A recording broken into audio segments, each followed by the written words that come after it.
Assalamu alaikum. In this video, how to cut an image in Circle. Go to File, open any image.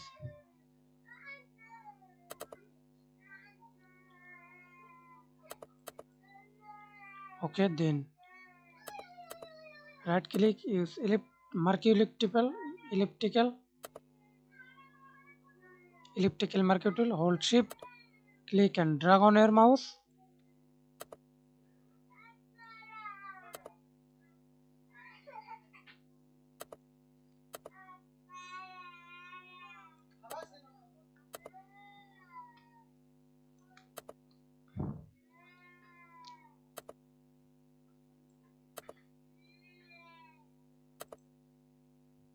Right click, convert to smart object. Again right click, rasterize layer.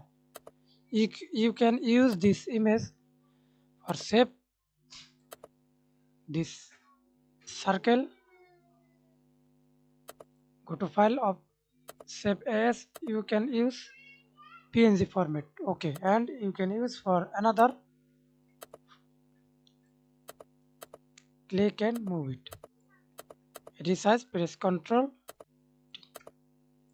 That's it. Thanks for watching video. Please subscribe to my channel, like, comment, share.